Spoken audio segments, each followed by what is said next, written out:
start? Good. Good. I'm Debbie Pearson, and here with Nanci Boise.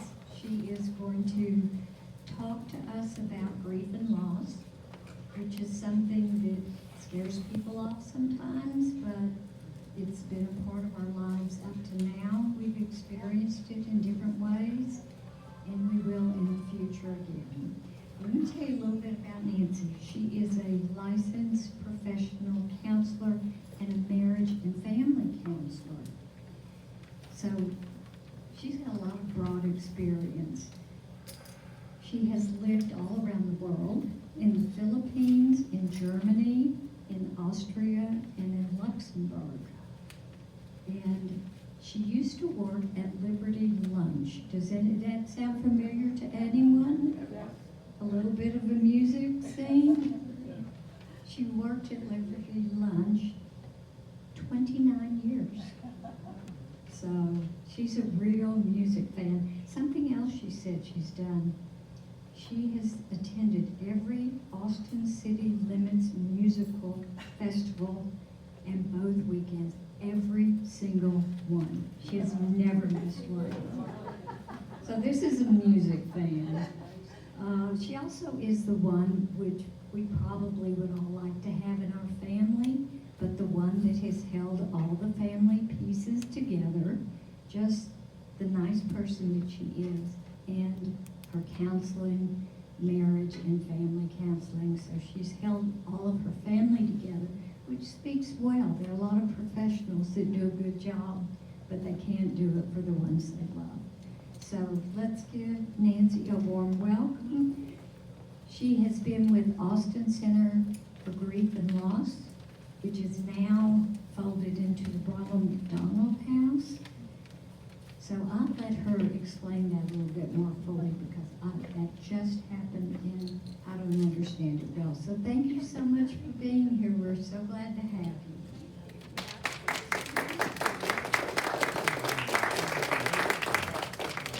Is it still on? Okay. Can you hear me if I don't use this mic?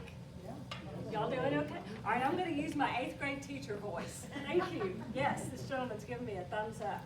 So I'm going to lay this, turn it off, I hope.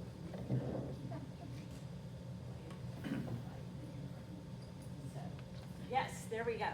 So actually, I did not work at Liberty Lunch for 29 years, but I did work there. It was down where Lambert's is now. And it was one of the original music scene clubs in Austin. Dolly Parton came through there, the Talking Heads, Van Morrison came through there. All these bands that people younger than us do not remember. But anyway, so I bartended there and threw out this girl one night that was after my husband. Who was not my husband at the time, but I don't look like a bouncer, but I can be a bouncer when you're after my man. So, thank you for being here tonight.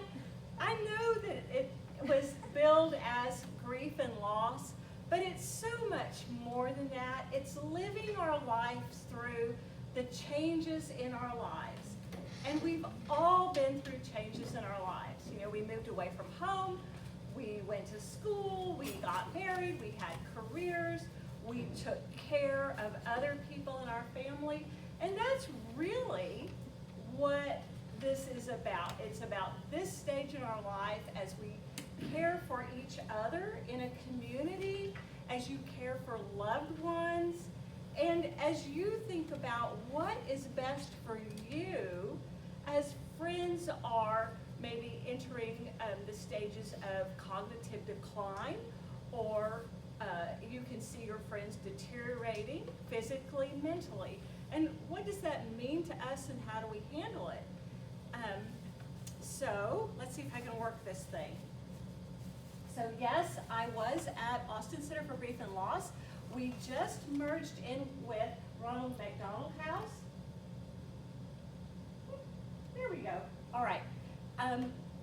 What we found was, as a nonprofit, we were giving services to one segment of the population.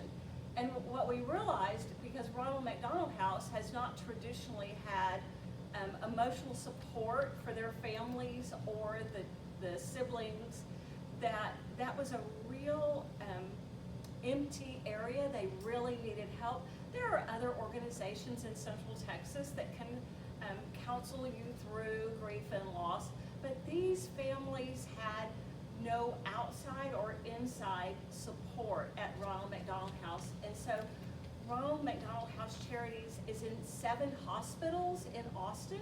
If you would like to come volunteer with us, please come volunteer. It's not just the Happy Wheels carts in the hospital, which are so important. We have family rooms in the hospitals.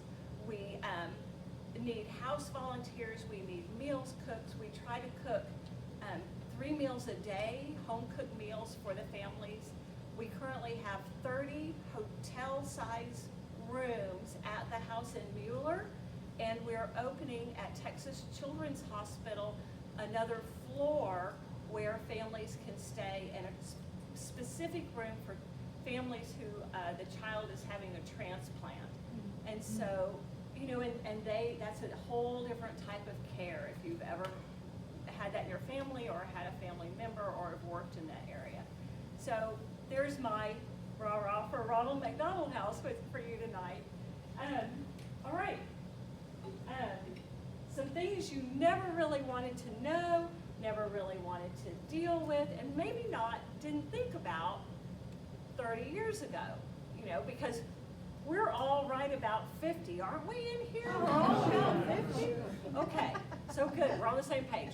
At 20, you probably weren't thinking about grief or loss of this type unless you might have been from a military family or your grandparent or aunt or uncle lived with you, something along those lines. Most of us at 20 are not really thinking about these things. So in my family, my grandmother lived with us, and then my uncle was dropped off on my doorstep when I had been married 2 months, and my parents were like, "He's yours." So we kept him about 6 months, and then I called my parents and said, "He's yours," you know. So anyway, that was a real trip for my husband. My husband's family took care of his grandmother and grandfather in their house, and so we're kind of that family that has those experiences, and none of us have on halos. What I'm trying to say is we have some experience, and it might be, we probably didn't do everything right, and we probably didn't do everything by the book, but we have created fond memories, and we've managed to stay together as a family. And all of you here, you're a family, right? You are a family, and you're here for each other, with each other, and you have maybe an extended family. Did you know that 53 million Americans are caring for someone else right now over the age of 18? And they're not getting paid for it. Are you surprised by that statistic? Yes. It's huge, isn't it? And how are these families doing it? How are friends doing it? I have a set of friends who have banded together to care for another friend who is in his 80s, diabetic, losing some cognitive faculties, and they have totally banded together to care for this gentleman because he has no one. He's outlived everyone else in his family, no siblings. So we don't know what we might be called to do.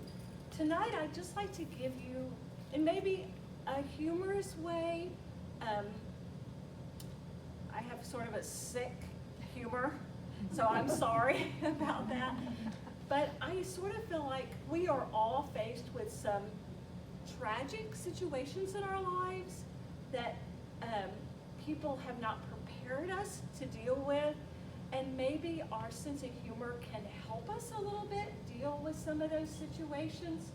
And I'm happy to share family stories. I'm good at keeping your secrets, but I'm happy to lay out all my family secrets. So, all right, so let's see what we can do here. Wrong direction. There we go. It makes sense, right? Okay. Why is my grief different from my friends and family? Have y'all noticed that maybe you're not grieving or your friend is not grieving the exact textbook way people think they should grieve? Or that your grief is not exactly what everybody else thinks it should be? That's okay. We love differently, we grieve differently, we feel differently. Does everybody in this room love chocolate ice cream? Okay, yeah. But we like it with different things on top of it, yeah. I mean, some people like Cool Whip on top of it. Some people don't touch Cool Whip, it has to be whipping cream. We're all different, and we're the same way when it comes to our emotions about grief and loss. So these are just a few of the things we might talk about. How do I let my family know what I need? When we reach 50, our family all of a sudden thinks that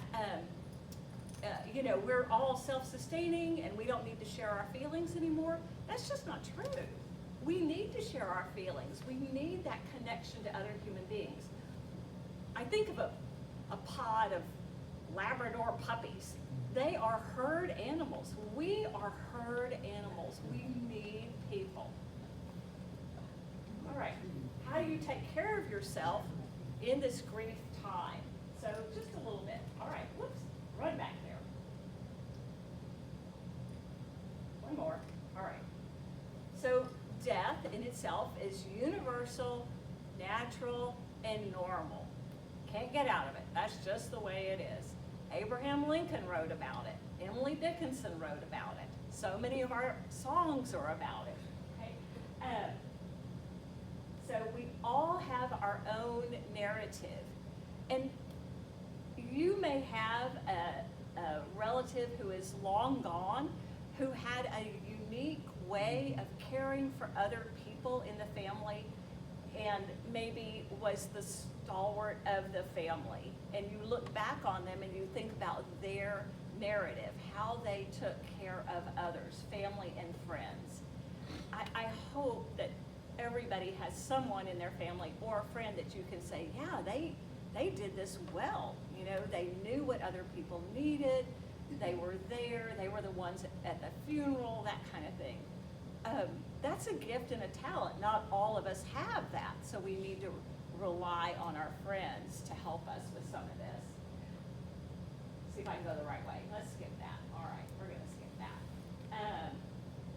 Okay, comparisons. Anybody been compared by your family to somebody else or been told, oh, you should handle cognitive decline in a certain way, or you shouldn't be sad, you should have known she was going to die. Anybody heard those kind of comments? Yeah. God just needed another angel in heaven. Yes. I mean, come on, I don't know who God's been talking to, but it hadn't been me. He hadn't said that to me. So, yeah, all these things people can say to us or to other people. We just want to make sure we don't say those to our friends and our family. So I have 7 sister-in-laws on one side of the family, right? And I love them all. I've known them since I was 17. I took care of my mother-in-law, despite having 7 sister-in-laws, for over 5 years. And one sister-in-law would say to her, Mom, I told you yesterday. Have y'all somebody said that to you? Yeah. That is so dehumanizing, so rude, so disrespectful. And my mother-in-law, God bless her, would just laugh at them and say, well, honey, I just want to hear your voice. Tell me again. She was wonderful. She lived to 100, and I adored her. So You know, you've all heard this from other people. Rule number one, we're not going to say that to each other or anybody else from now on. All right. What did I miss here? All right. How are we going to do this? Well, sense of humor helps a lot when we're over 50 and we're dealing with these subjects.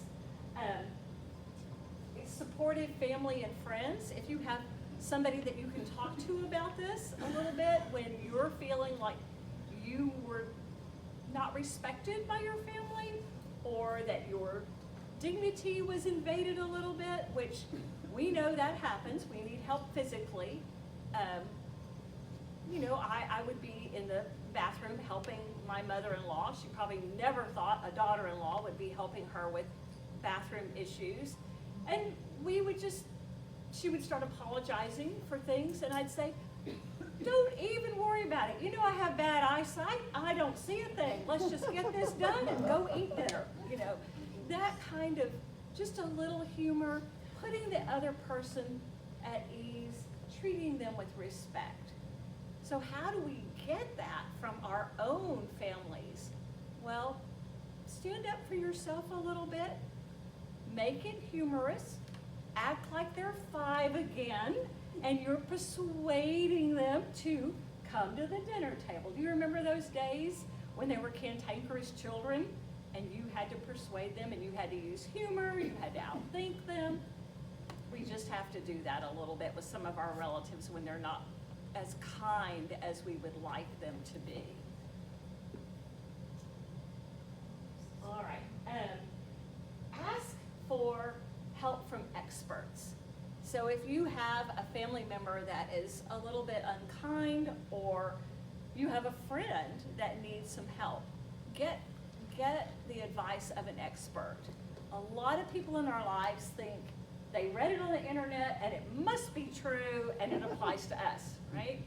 Anybody ever told you, oh, you've just got to take X vitamin, it'll cure all your wrinkles? And I'm like, if that's true, we'd all be taking it. Go to your pharmacist. Go to the experts. You don't have to be inundated or accept the advice of every relative, every helpful friend, whatever. Get that expert advice from people. Consult with people you trust. All right. I don't know why I keep doing that. Let's go back, go back, go back. All right, no brains, let's go back. All right, the helpers and the judges.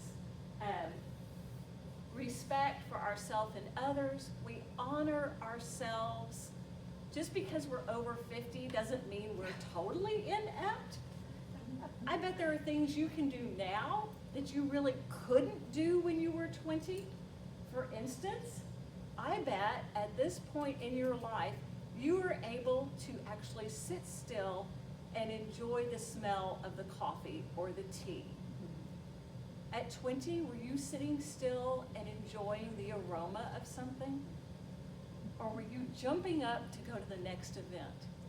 You have skills now that are appreciated, that you have developed in your life, and maybe someone else doesn't honor those, but you do have them. So don't worry about the things you can't do. Set up the rituals around what you can do.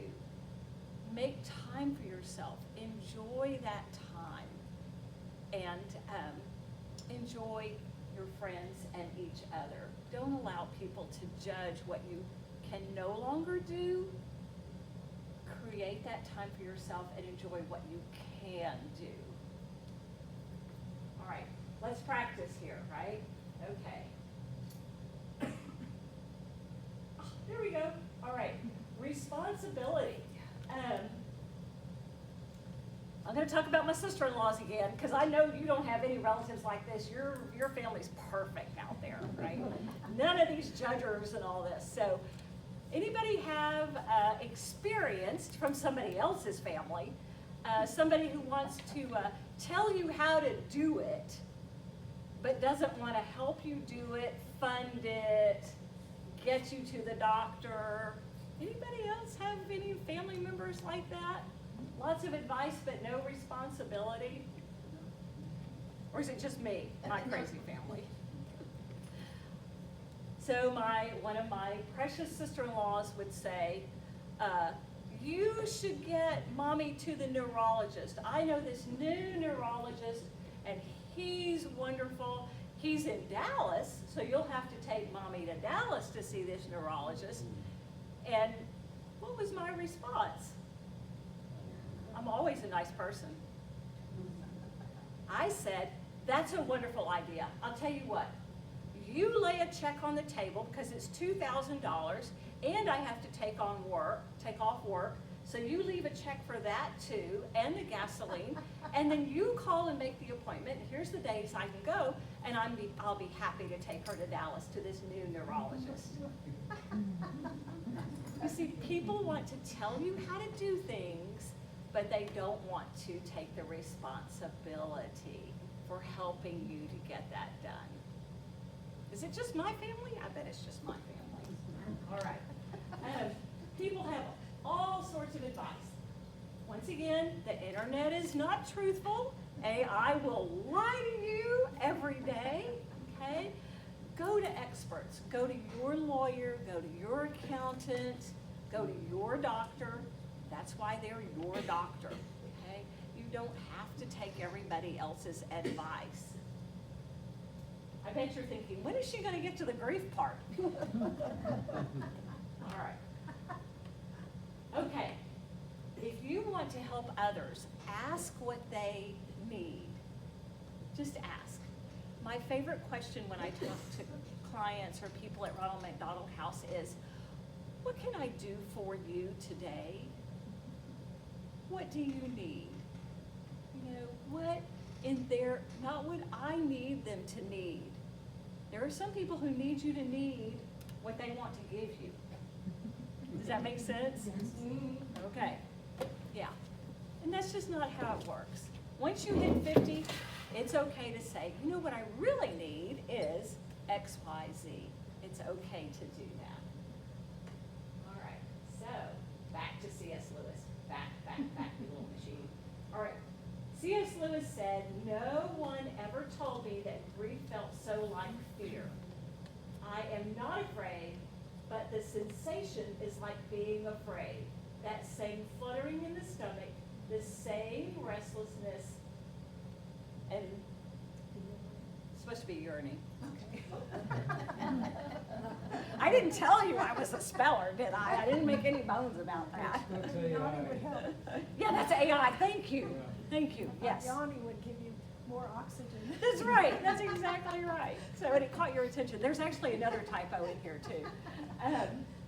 So, yeah. So now we're going to go over and we're going to talk a little bit about two types of grief. The ambiguous grief and anticipatory grief, right? So, all right. No, go back. Okay, that anticipatory grief. We're all watching ourselves and each other get over the age of 50. And we're thinking, what's it going to look like for me? You know, how did my grandmother handle this? Did my grandmother live alone? Am I going to be able to live alone? Am I going to be able to tie my shoes? Am I going to be able to feed myself? This thinking about the future, anticipating what might occur in your life, in your loved one's life. I think about this. My husband is older than me. And I think, you know, what would it be like? And because the women in my family live well into their hundreds. And I think, gosh, my grandmother outlasted my grandpa by 30 years. I take care of my aunt. Yep, that's me, I'm the caretaker. She's 102. And she's very frail, but I'll get a text at 9 o'clock at night when I'm sound asleep, only it's not a text, it's on WhatsApp. My 102-year-old aunt uses WhatsApp. Are y'all familiar with that app on your phone? And she'll text me and say, my bank account is off by 2 cents. Can you fix it? So I think about this. I think about who would take care of me in the family. If something happens to me, who's going to take care of her? Who will she trust?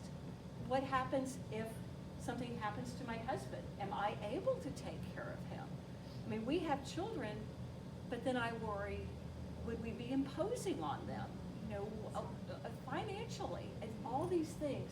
That's that anticipatory grief that can make your blood pressure just get out of whack. So everybody reach over and see if your blood pressure's okay just talking about this, right?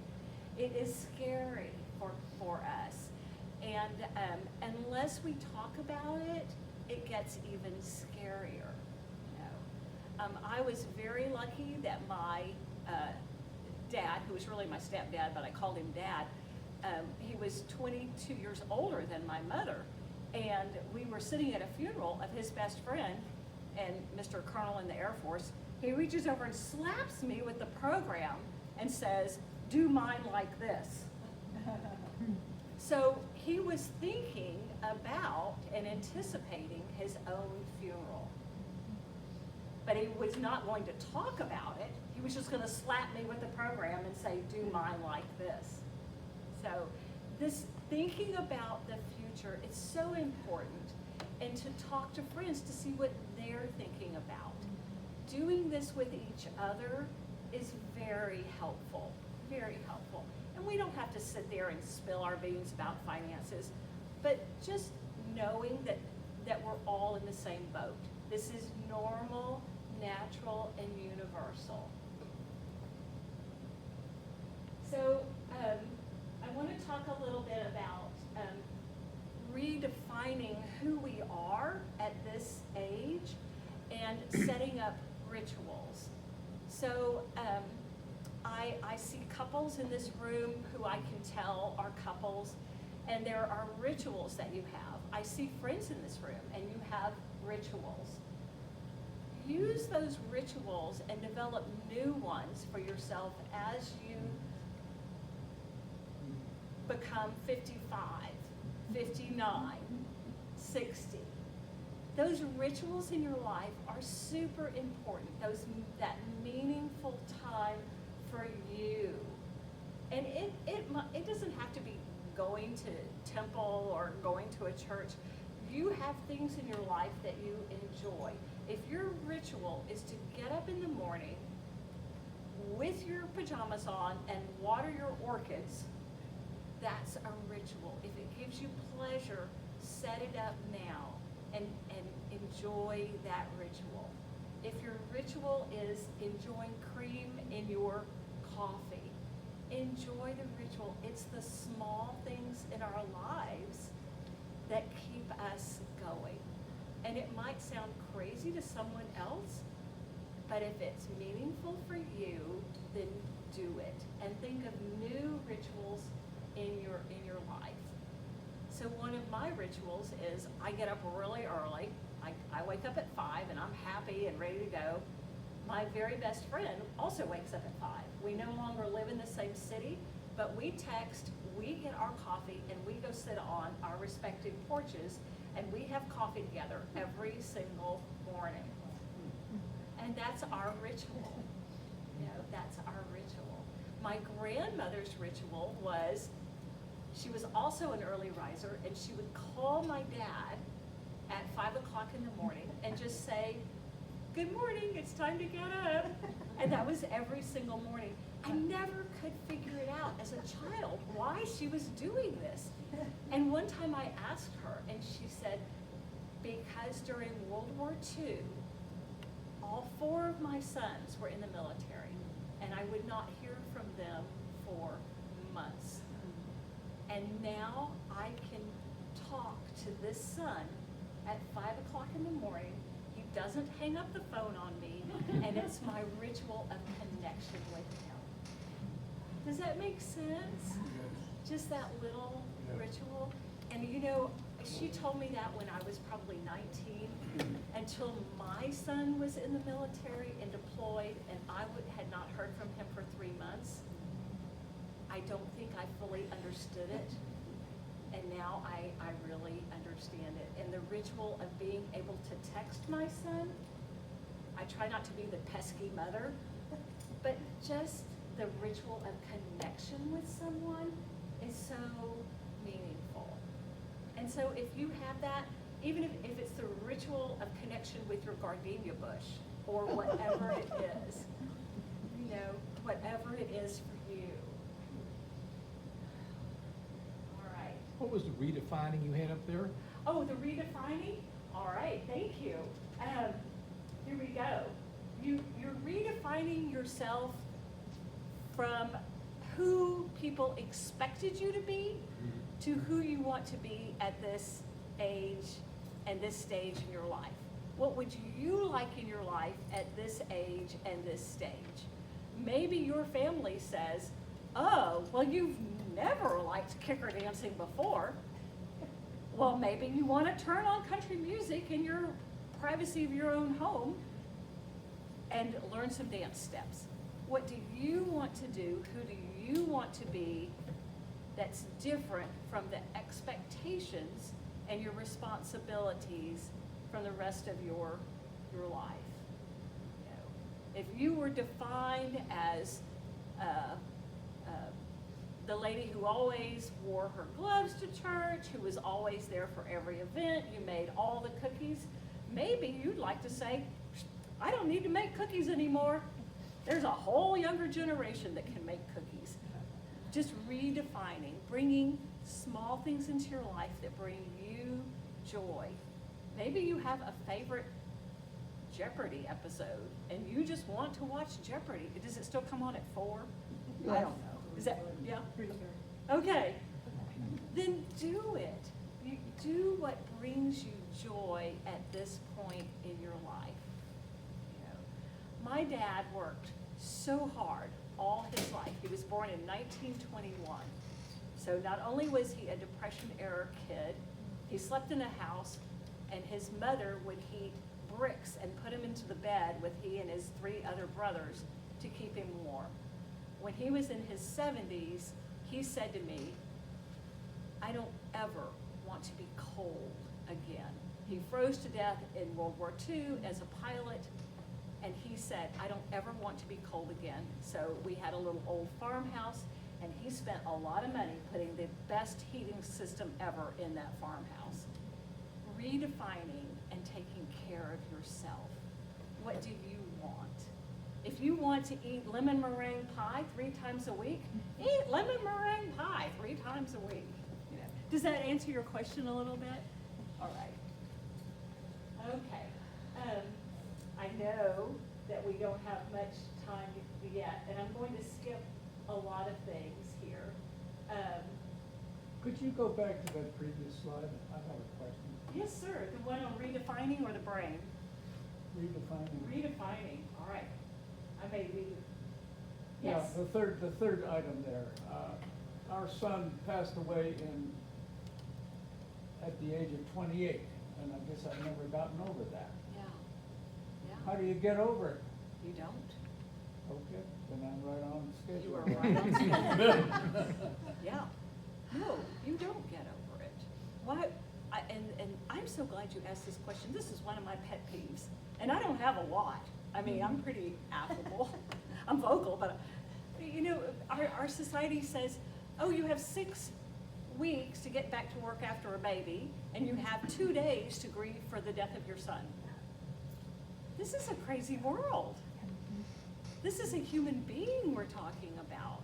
Somebody who brought joy to you, to whom you brought joy. No, we're not going to get over it. We're incorporating it. We're still thinking about him.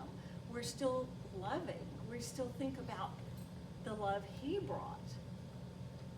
And yeah, thank you for that question. It is time for family members to take their, I'm reading off this screen now. Thank you, because I can't see it. Take their focus off self and engage with the loved one. The loved one is our deceased son. Yeah. Or, I'll give you the example of one of my beloved sister-in-laws who still thinks that life is about her, and she never could enjoy her mother. She held all these grudges. And this is a person that was so blessed, a full scholarship to school, a job making $100,000 a year, all of these blessings, and she never could get over what she thought her mother owed her. That makes me sad to think that she still lives like that. The focus needed to come off of her and onto other people. And I think once you reach 50, we have the opportunity to do that. We can say, you know, sorry the rest of the world, but I'm not going to take on the expectations that you have for the way I should live, the way I should think, how I should love, how I should grieve. Does that help a little bit? I don't know how to take my focus off of myself. I'm reading from the slide there. Yeah. I guess I don't understand that. Yeah. May I interject here? Yes. I'm thinking about what you just shared. Could you speak up? Yes. I was thinking about what you said, sir, okay? Yeah, louder, so they can hear. That's okay.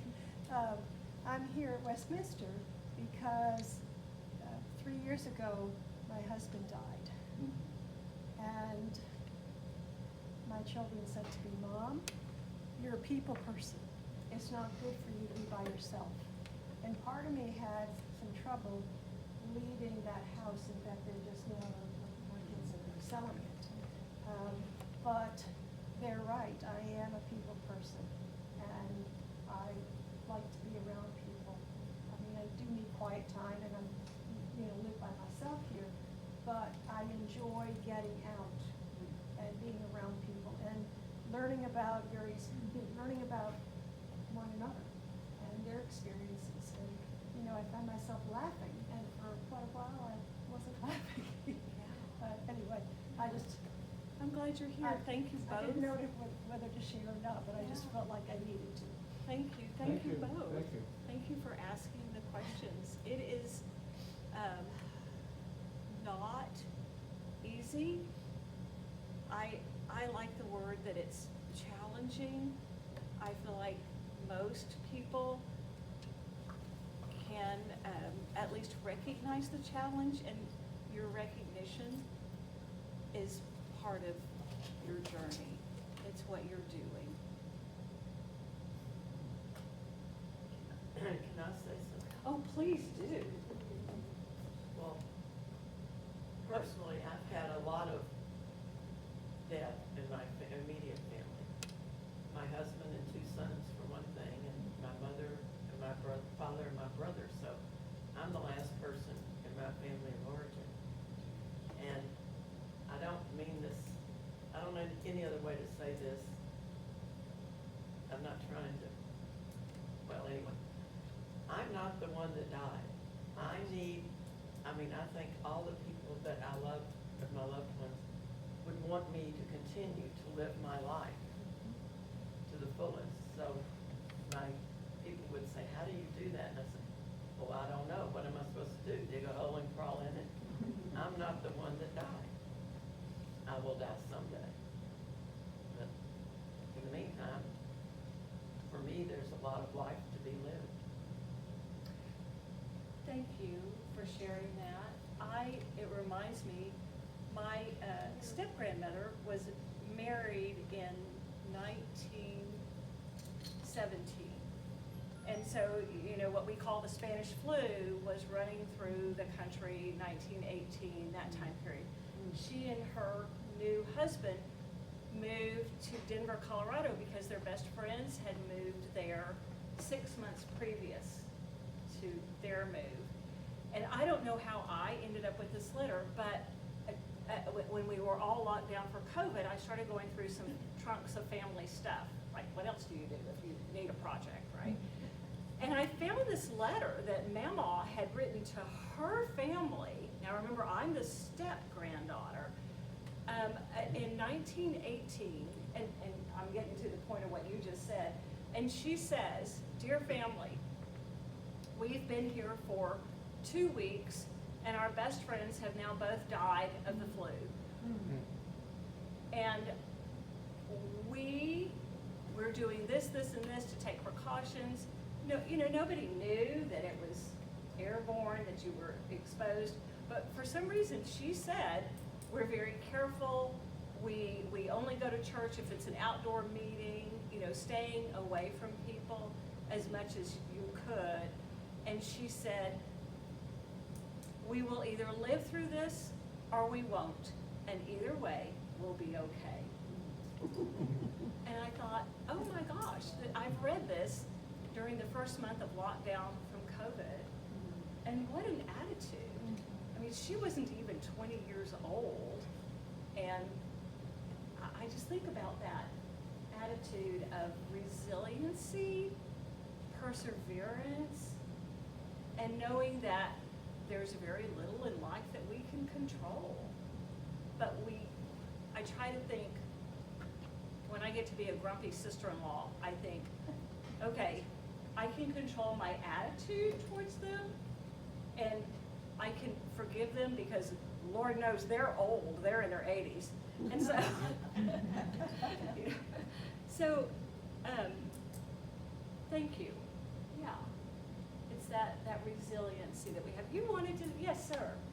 Yes, I'd like you to talk about, I have several sets of grief that I'm not dealing with. One is my daughter, who's 55, I guess, is a practicing alcoholic and drug addict, and I don't know where she lives, have not heard from her in a couple of years. And usually if she's alive, she drifts in and out looking for money, which I don't give her. But anyway, that's number one, my daughter. And number two is my wife had a stroke a little over a year ago, a cerebral hemorrhage, and she is now totally disabled. We've been married 29 years, and I need to do some grieving, I think, on both of those issues, and don't really know how to do it. Wow, thank you for sharing that. Can I talk clinically for a second? Certainly. And then, so when you, and I think it's just common in our society, we all either have a relative who is addicted to something, whether it's gambling or alcohol or pills or something, or we have a friend whose family's dealing with it. I call that disenfranchised grief, because even though most families have someone in their family that may be in that situation, we don't talk about it, we don't share, we don't know that there's connections. I mean, there's Al-Anon, but how many people are currently connected to Al-Anon and are actually sharing? And so there's a certain amount of chronic disenfranchisement from your peers, from the rest of the family, a certain amount of self-blame. What did I do at some point, even though we know that it's a disease and we don't have to do anything, and so that's one part of it. And then I'm just going to surmise, I could be totally wrong, and you feel free to tell me I'm wrong, that as parents, when we hold that baby, we have this expectation. We have this view in our head of what that child's going to look like, what that child might accomplish. And I'm not talking about lawyer, doctor, engineer. I'm talking about as a human being, as a member of our society. And it's heartbreaking to see what happens to our children or our friends when they are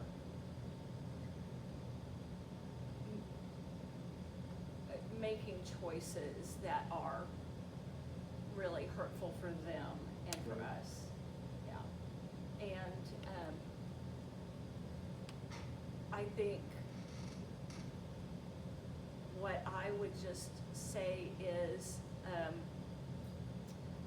it's okay to treasure what you knew about that daughter when she was 4 and hang on to that joy and realize that there is always the possibility of a reconciliation, of a cure. It might not be probability, but there's always possibility, and that we hang on to what hope in our lives looks like in other situations. And my wife, totally disabled, with cerebral palsy. Yeah. That's all of those, I mean, you probably are experiencing that compounded grief daily. Yeah. Yeah. So, do you have a suggestion on how to deal with that? I would start by saying, you're here tonight. You shared in front of this group of lovely people. They're all, I don't know if you can see people, they're all going, you know, knowing that you're not alone. I don't have answers. I can just give you encouragement. And I have this weird idea that, so another family member I took care of was similar health issue, no longer able to communicate, just there. And I would sing with her. She probably died because I was singing. You know, all 6 stanzas of a hymn from the hymnal.